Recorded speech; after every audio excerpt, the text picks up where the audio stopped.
Hello, मैं अनिल कुमार आपके अपने यूट्यूब चैनल एजुकेशन सरोवर में बहुत बहुत स्वागत करता हूं।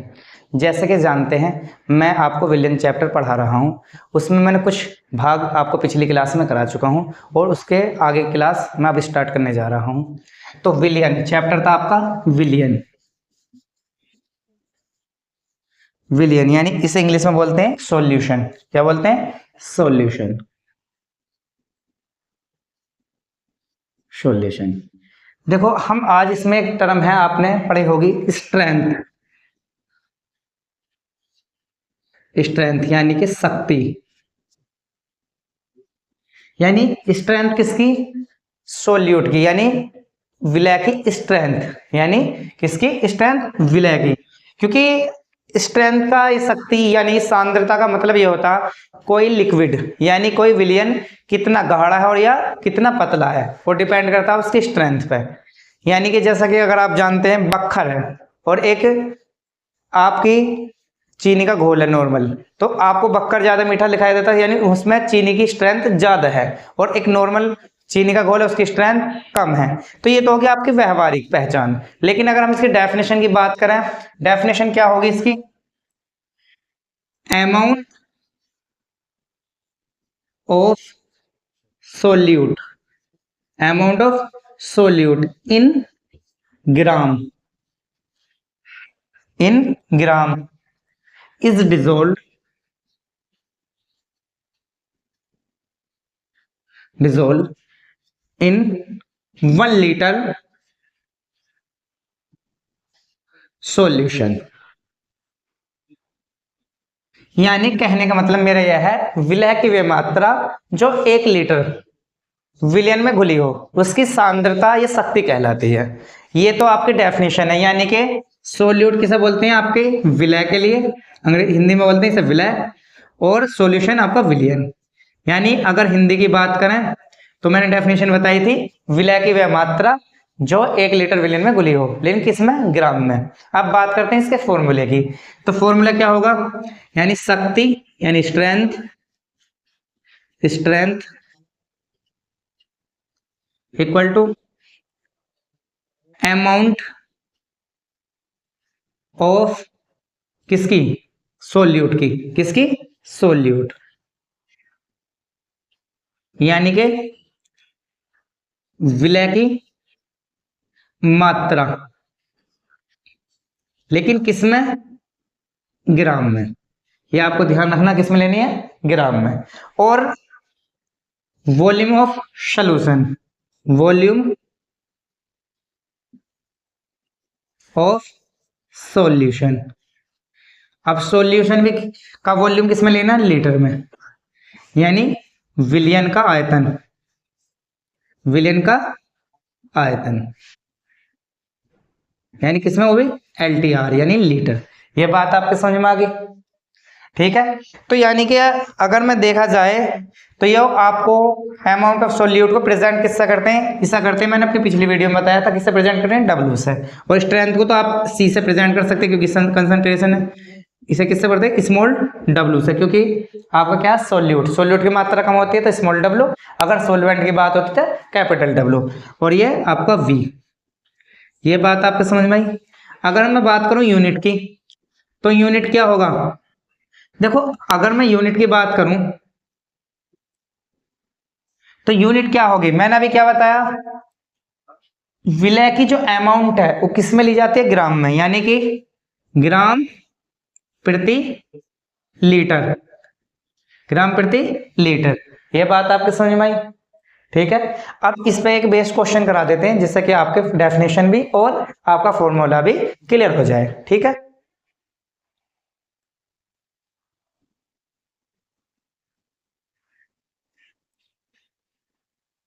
देखो, फॉर्मूला लिख लेते हैं पहले। क्या फॉर्मूला लिखा था मैंने अभी? यानी कंसंट्रेशन, ये क्योंकि या strength C equal to W upon we.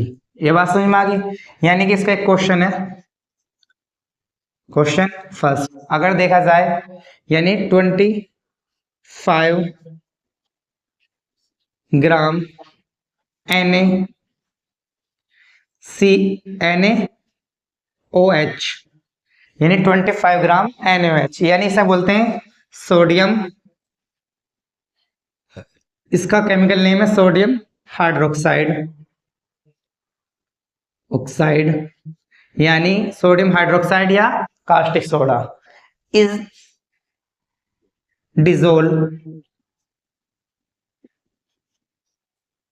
dissolve in 200 ml water. यानी कि अगर मैं हिंदी में बात करूं, 25 ग्राम NaOH यानी सोडियम हाइड्रोक्साइड किस में घुला हो, 200 ml जल में घुला हो, तो इसकी हमें फाइंड आउट करनी है स्ट्रेंथ या कंसंट्रेशन। तो आप ये बताइए इसमें W की वैल्यू कितनी है, यानी कि अमाउंट ऑफ सोल्यूट, सोल्यूट क्या आपका NaOH, तो इसकी वैल्यू कितनी है आपकी 25, यानी स्मॉल w की वैल्यू कितनी आ गई 25 ग्राम, और आपका वॉल्यूम कितना है यानी 200 ml। लेकिन हमने बात किस में करी थी कि हमारा वॉल्यूम किस में होना चाहिए 1 लीटर में। आप जानते हैं कि 1 लीटर में कितने ml होते हैं, 1000 ml होते हैं, ठीक है। और 1 ml में 1 अपॉन कितना 1 अपॉन 1000 लीटर, ओके। लेकिन हमारे पास कितना कितना 200 ml, तो यानी कि कहने मतलब मेरा यह है स्ट्रेंथ इक्वल टू क्या हो जाएगी W अपॉन V, यानी कि ओमेगा की वैल्यू 20, यानी W की वैल्यू कितनी है 25 और इसकी कितनी है, यानी 1 ml में कितना 1 अपॉन 1000 और 200 ml में कितना होगा, इसकी मल्टीप्लाई हो जाएगी, यानी 200 अपॉन 1000, 0 से 0 कैंसिल आउट, ये से ये कैंसिल आउट, और ये कितनी बार कटा 5 टाइम, कितनी बार कटा 5 बार, और 5 ऊपर जाएगा कितना हो जाएगा 25 मल्टीप्लाई 5 कितनी होगी 125 ग्राम प्रति लीटर। ये बात आपको समझ में आई? दोबारा से एक बार बताता हूं, यानी सबसे पहले बात होती है इसमें पहचाननी आपका सोल्यूट कौन सा और सोलवेंट क्या है। सोल्यूट वो होगा जिसकी मात्रा कम होगी, पिछली वीडियो में आपको बता चुका हूं, अगर नहीं है पता तो आप पीछे की वीडियो देख सकते हैं। ये 25 ग्राम यानी ये आपकी किसकी वैल्यू है W की, यानी अमाउंट ऑफ सोल्यूट, और इसका विलियन का आयतन कितना दे रखा है यानी कि 200 ml। अब इसमें किसमें कन्वर्ट करना है 1000, उसमें करना लीटर में। अगर इसे 1000 से डिवाइड कर दी जाए तो किसमें हो जाएगा लीटर में, क्योंकि 1 लीटर में 1000 ml होते हैं। ये बात आपके समझ में आ गई, ठीक है। इसे मैं रफ कर देता हूं, ठीक है, ओके। अब हम बात करते हैं रिलेशन बिटवीन नॉर्मलिटी और मोलरिटी, क्योंकि हमने पिछली वीडियो में आपको नॉर्मलिटी और मोलरिटी की डेफिनेशन बताई थी, ठीक है।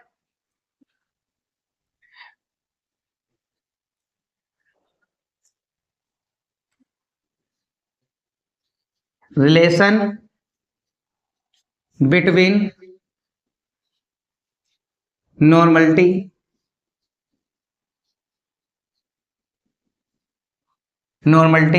एंड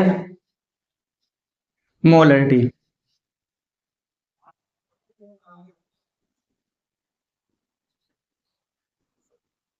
यानी कि नॉर्मलता और मोलरता में क्या संबंध है ये बताना हमें, यानी रिलेशन इन दोनों में क्या संबंध है। इसे बोलते हैं हिंदी में से नॉर्मलिटी को नॉर्मलता बोलते हैं, नॉर्मलता, और इसे मोलरता। देखो संबंध बताने के लिए सबसे पहले हम दोनों के फॉर्मूले लिखेंगे। नॉर्मलता का फॉर्मूला क्या बताया था मैंने, चलो हिंदी में ही बात कर लेते हैं। यानी नॉर्मलिटी का फॉर्मूला बताया था मैंने आपको, यानी ग्राम में मात्रा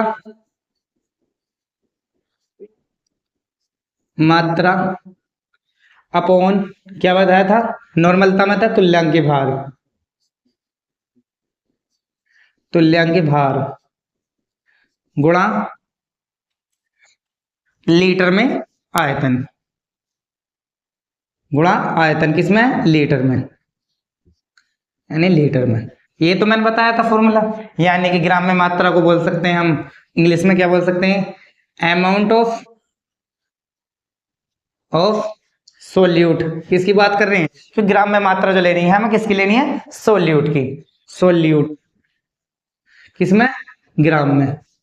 अपॉन इक्विवेलेंट वेट और मल्टीप्लाई वॉल्यूम, यानी कि ये इसका इंग्लिश रूपांतरण है। ठीक है। अगर हम बात करें मोलरिटी की, यानी कि मोलरता की, मोलरता यानी मोलरिटी,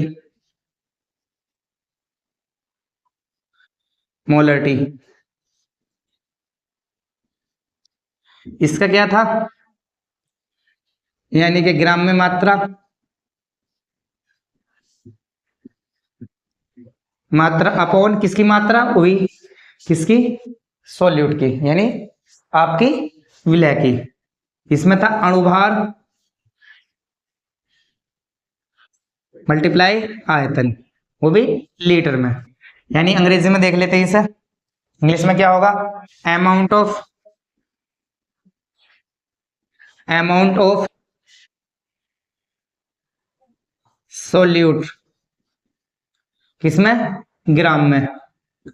और ये क्या था? मोलिकुलर वेट, वेट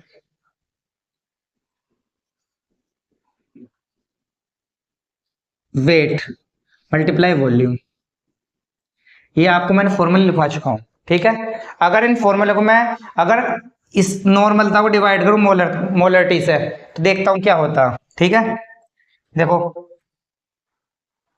यानी नॉर्मलता को किससे प्रेजेंट करा था हमने? एन से। और इसे किससे करा था हमने? एम से। किससे प्रेजेंट कर रहे थे? एम से। तो एन अपॉन एम, ठीक है, इक्वल, ग्राम में मात्रा को स्मॉल डब्ल्यू से प्रेजेंट करा था हमने, किसमें? स्मॉल डब्ल्यू अपॉन इसे ई से प्रेजेंट करा था, ठीक, और इसे वी से अपॉन इसे किससे करा था? मोलिकुलर वेट से स्मॉल एम, यानी इसे तो small W upon small M multiply by V. V से वी कैंसिल आउट, डब्ल्यू से डब्ल्यू कैंसिल आउट। अब क्या बचा? ई अपॉन एम बचा। क्या बचा? ई और एम। अगर मैं इसे सही से करके लिखूं तो क्या आएगा? यानी N upon M equal to M small M upon E. Small M क्या था आपका? Molecular weight, molecular weight, molecular weight. और ये क्या था आपका? Equivalent weight. ये बात आपके समझ में आ गई? यानी इन दोनों में रिलेशन होगा आपका ये। ठीक है। ये तो होगा आपका, यानी नॉर्मलता अपॉन मोलरता इक्वल टू होता molecular weight upon equivalent weight. ये बात आपके समझ में आई? किसका किसका रिलेशन हुआ है? नॉर्मलिटी का और मोलरिटी का। इसे स्क्रीनशॉट ले सकते हैं और अपनी नोटबुक में नोट कर सकते हैं। ठीक है। अब हम रिलेशन बताएंगे स्ट्रेंथ और मोलरिटी में और नॉर्मलिटी में। ठीक है। ये बात आपके समझ में आ गई?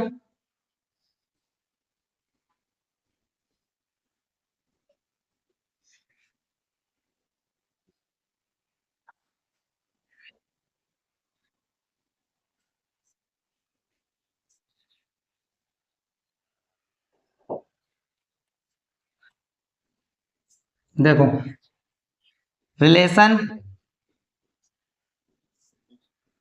रिलेशन बिटवीन किस किस के बीच?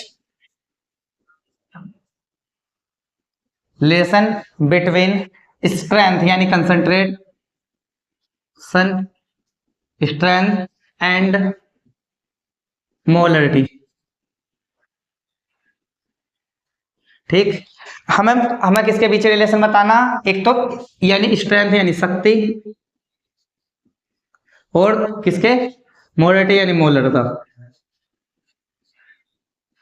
इन दोनों के बीच आपका रिलेशन बताना, तो हम फॉर्मूले से ही समझ लेते हैं, क्योंकि स्ट्रेंथ यानी एस या सी से प्रेजेंट करते हैं। इक्वल टू क्या बताया था formula?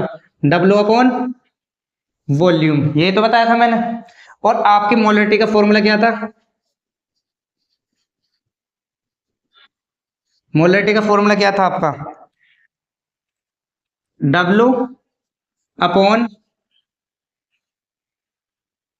Small M multiply by we.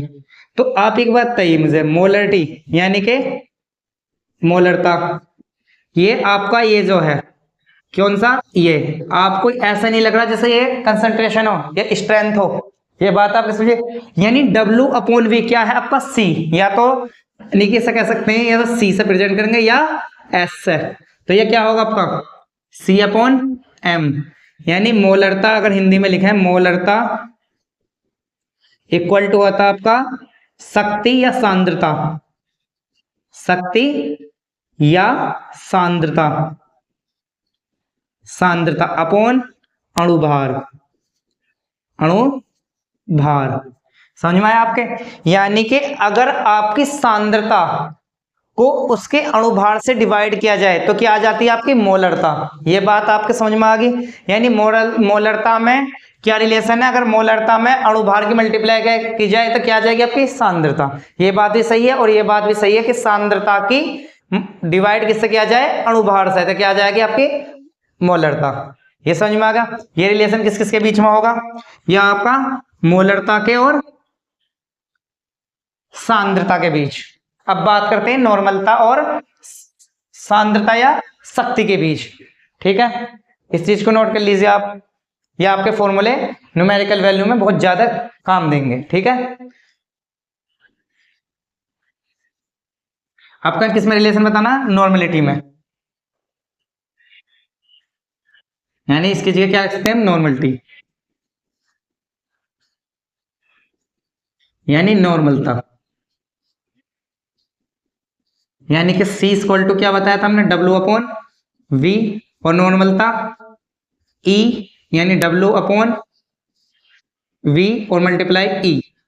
ठीक है, और एक बात बताइए, ये आपका C है तो N बराबर क्या होगा C अपॉन E, यानी नॉर्मलता, यानी नॉर्मलिटी, नॉर्मलता इक्वल टू सांद्रता या शक्ति अपॉन तुल्यांकी भार, तुल्यांकी भार। यानी कि अगर हमें नॉर्मल किसी की सांद्रता दी हुई है, हमें क्या निकालना है नॉर्मलता, तो किससे डिवाइड करेंगे, उसके तुल्यांकी भार से, क्या निकल जाएगी नॉर्मलता। अगर आपसे मोलरता पूछा है तो किससे डिवाइड करेंगे, उसके अणुभार से, क्या निकल जाएगी आपकी मोलरता। ये बात आपके समझ में आई। ठीक है, तो देखो ये हमने कुछ टर्म थी जो आपकी न्यूमेरिकल वैल्यू में यूज होती। क्या क्या बताया था आपको मैंने, नंबर ऑफ मोल्स यानी मोलों की संख्या बताई थी, मोल फ्रैक्शन यानी मोल प्रभाज, और मोलरता, नॉर्मलता और मोललता, और इसके बाद मैंने सांद्रता। ये हमारी टर्मिनोलॉजी खत्म होगी। जैसे अभी मैंने आपको फॉर्मूले कराए हैं नॉर्मलता और मोलरता या आपकी सांद्रता पे, अब इन पे मैं आप क्वेश्चन करा देता हूं जिससे कि आपके फॉर्मूले भी क्लियर हो जाएं और आपकी डेफिनेशन भी अच्छे से याद हो जाए। जैसे कि पहला क्वेश्चन है सबसे ज्यादा बार आता हुआ है, यानी 5%, यानी 5% दे रखा V यानी W upon V NH2, NH2CO NH2, ये किसका फॉर्मूला आपका यूरिया, यूरिया का नक्की मोलरता, मोलरता बताइए। यानी कि कहने का मतलब मेरा यह है कि एक आपका विलियन है जिसमें 5% यूरिया है। क्या है 5% यूरिया, किसके अकॉर्डिंग, यानी उसे ग्राम के और उसके वॉल्यूम के अकॉर्डिंग क्या है आपका यूरिया है। ठीक है, तो उसकी हमें मोलरता फाइंड आउट करनी है। ये क्वेश्चन बहुत बार पूछा हुआ है, इससे हम सोल्व करते हैं। तो आप ये बताइए मुझे 5% यानी परसेंट कितने को लेते हैं हम, 5% यानी 100 में से 5, यानी कि 5% कितने में से 100 में से। अब ये तो बात आपके समझ में, 5% 100 में से होगा, यानी कि 5 ग्राम 100 ml। अब ये बताइए इसमें से विलय कौन सा है, विलय कौन सा, यानी जिसकी मात्रा कम हो उसे क्या बोलते हैं विलय, और जिसकी मात्रा ज्यादा हो उसे बोलते हैं विलायक। यानी 5 ग्राम विलय 100 ml विलियन में घुला है तो उसकी क्या होगी मोलरता। इसका अर्थ ये है। अब एक बात तो ये तो होगी स्मॉल w की वैल्यू 5 ग्राम, और v की वैल्यू कितनी होगी 100 ml। अब एक बात है, मोलरता के फॉर्मूले में मोलरता का जो फॉर्मूला है क्या है, मोलरता का फॉर्मूला आपने लिखवाया, हमने क्या लिखवाया था, यानी ग्राम में मात्रा अपॉन अणुभार गुणा लीटर में आयतन, यानी कि small W upon small M multiply by V. अगर ml में है तो कितने मल्टीप्लाई मिलेंगे, 1000 के। ये आपको फॉर्मूला लिखवा चुका हूं मैं। तो इसमें क्या क्या दिया हुआ, यानी ये क्या है आपका स्मॉल डब्ल्यू के लिए, क्योंकि ये विलय है यानी सोल्यूट, तो इनकी वैल्यू इसमें पुट करेंगे। लेकिन उससे पहले हमें NH2 का क्या होना चाहिए याद, अणुभार। क्या होना चाहिए याद, अणुभार, यानी NH2 CONH2 का इसका अणुभार यानी मोलिकुलर वेट, अणुभार कितना होता है, N का कितना है 14 प्लस H का कितना है 1 मल्टीप्लाई बाई 2 प्लस C का कितना है 12 प्लस O का कितना 16, लेकिन एक ही बार है, प्लस N का कितना 14 प्लस H का कितना है 1 मल्टीप्लाई बाई 2। अगर हम इनका सबका सम करेंगे तो कितना आएगा 60। यानी कहने का मतलब यह है कि अमोनिया तो उसका यूरिया का अणुभार कितना आएगा आपका 60। तो आप फॉर्मूले में लिख देंगे क्योंकि हमें मोलरता फाइंड आउट करनी है। तो मोलरता क्या हुई, स्मॉल डब्ल्यू यानी 5 ग्राम, और आपका कैपिटल यानी कि अणुभार कितना 60, और ये कितना आपका यानी कि विलियन का आयतन कितना आपका 100 ml, और ये ml में है तो कितनी मल्टीप्लाई पड़ेगी 1000 की। किसकी करनी पड़ेगी 1000 की। 0 0 0 0 तीनों जीरो कैंसिल आउट होगी तो कितनी 5/6, या कह सकते हैं 5/6 आ गया 0.833 मोल पर लीटर। ये आपके समझ में आया, यानी कि आपने किसकी निकाली 5% यूरिया की क्या निकाल दी, मोलरता। ये बात आपके समझ में आई।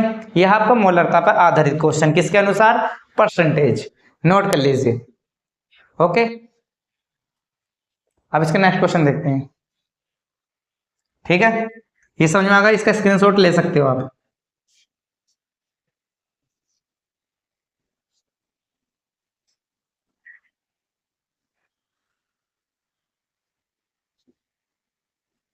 देखो अब हम क्वेश्चन देखते हैं सांद्रता पर और नॉर्मलता एक साथ हूं अगर, यानी कहूं मैं किसी, यानी कोई हमारे पास कोई सॉल्यूशन है, किस प्रकार बना हुआ है, किसी विलय की सांद्रता यानी शक्ति सांद्रता, सांद्रता कितनी दी हुई है 50 ग्राम प्रति लीटर दी हुई है, यानी कि ए सोल्यूट हैव ए 50 ग्राम पर लीटर कॉन्सेंट्रेट, यानी कि 50 ग्राम प्रति लीटर दी हुई है उसकी सांद्रता। ठीक है, यदि विलय का तुल्यांकी भार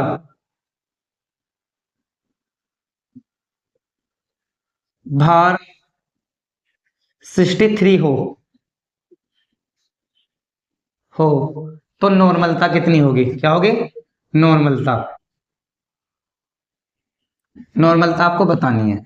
यानी कि मैं पूछ रहा हूं, यानी एक आपका विलय है, इस प्रकार दिया हुआ है कि उसकी 50 ग्राम प्रति लीटर उसकी क्या है सांद्रता, और उसका विलय का जो अणुभार तुल्यांकीय भार एक्स्ट्रा 63, तो हमसे पूछ रहा है इसकी नॉर्मलता। मैंने आपको भी बताया था कि अगर नॉर्मलता का फॉर्मूला बताया था सांद्रता यानी स्ट्रेंथ अपॉन क्या होता है, यानी इसे अंग्रेजी में क्या बोलते हैं नॉर्मलिटी, और इसे इंग्लिश में बोलते हैं सांद्रता को कंसंट्रेशन, कंसंट्रेशन अपॉन किससे डिवाइड करना है, अगर कंसंट्रेशन को इसके इक्विवेलेंट वेट से यानी तुल्यांकी भार से, इक्विवेलेंट वेट यानी तुल्यांकी भार से डिवाइड करते क्या आ जाती है आपकी नॉर्मलता। तो नॉर्मलता को प्रेजेंट टेंस से करते हैं, सांद्रता आपकी कितनी है 50 है और इसकी कितनी है 63। ये क्या आ गया आपकी नॉर्मलता। अगर आप इसे डिवाइड करोगे तो कितना आएगा 0 पॉइंट कितना आएगा 0.78 कितना आ जाएगा 78 ग्राम तुल्यांक यानी कि ग्राम इक्विवेलेंट अपॉन लीटर इसकी यूनिट आ जाएगी। ये बात आपके समझ में आई? ठीक है। देखो हमने आपको नॉर्मलिटी पे और मोलरिटी पे क्वेश्चन कराए, यानी मोलरता पे और नॉर्मलता पे क्वेश्चन कराए। ये आपको क्वेश्चन कैसे लगे? अगर आपके समझ में आते हैं तो आप कमेंट बॉक्स में लिख के भेजें, हमारा फीडबैक बताएं। Thank you very much. Subscribe कीजिए और लाइक कीजिए।